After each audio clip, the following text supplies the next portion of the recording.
옛날에 했던 말 중에 국어는 주제를 알아야 되고 수학은 분수를 잘해야 된다. 분수를 잘 알아야 된다. 라고 얘기하죠. 딱 맞는 말이죠. 주제를 잘 아는 학생들이 국어를 잘할 수밖에 없죠. 그럼 소크라테스는 국어를 잘했을까?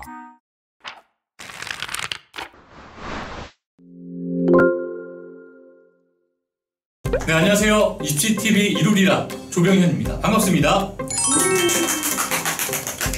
네, 오늘은 이룰이라 선생님들 중에서 국어 선생님과 함께 하려고 하는데요.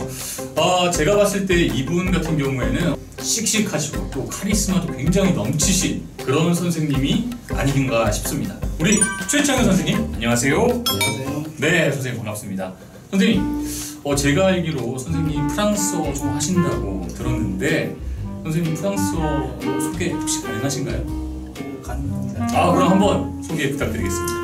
Bonjour, je m'appelle Monsieur Justin Chua. Je enseigne le coréen à Iruri. 네, 잘 들었습니다. 선생님, 혹시 이게 어떤 뜻일까요? 저는 최창영이고요. 저는 이루리에서 국어를 가르칩니다. 이런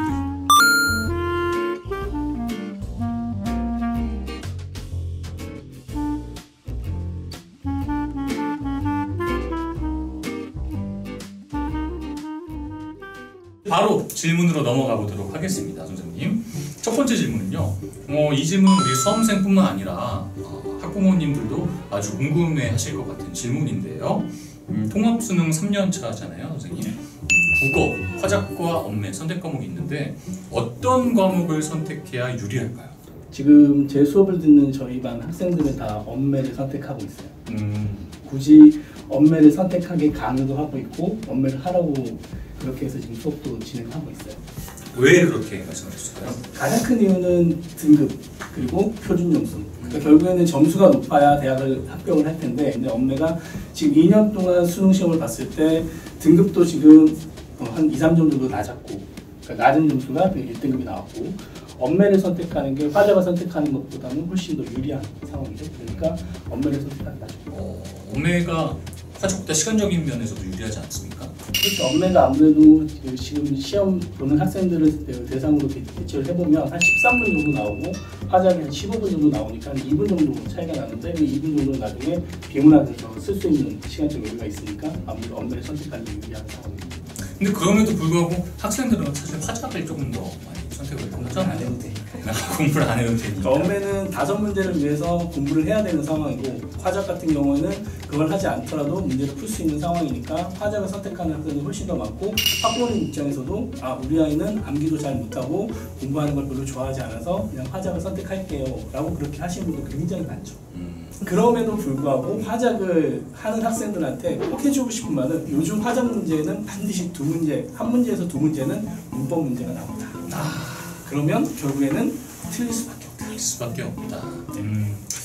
이거는 제가 공부할 때도 많이 느꼈던 부분인데 보시면은 친구들 보면은 죽어라 국어 공부를 해도 점수가 잘 오르지 않는 친구들 아니면 뭐 조금 오르는 친구들이 있는 반면 이 친구 보면은 별로 국어 공부 안 하는 것 같은데 등급이 높고 점수가 항상 잘 나옵니다.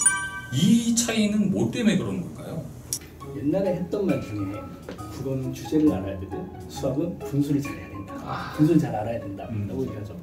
딱 맞는 말이죠. 주제를 잘 아는 학생들이 국어를 잘할 수밖에 없죠. 그런데 주제를 잘 알아야 된다는 건 글 전체의 주제도 중요하지만 한 단락, 각각의 문장에서 어떤 걸 중요한 내용으로 파악해야 되느냐라고 하는 것들을 체크할 필요가 있다는 거예요. 그랬을 때 그 글을 잘 읽을 수 있고 글을 잘 읽는 학생들이 아무래도 성적이 잘 날 수밖에 없죠. 근데 글을 읽는다라고 했을 때 사실 어렸을 때부터 조금 쌓아오는 게 필요하기 때문에 어려서 뭐 만화책이든 아니면 뭐 소설책이든 그러니까 조금 많이 읽은 학생들이 아무래도 글을 잘 읽을 수밖에 없고 그런 학생들이 쉽게 이제 글을 읽으면서 문제에서 요구하는 정보를 찾아낼 수 있죠.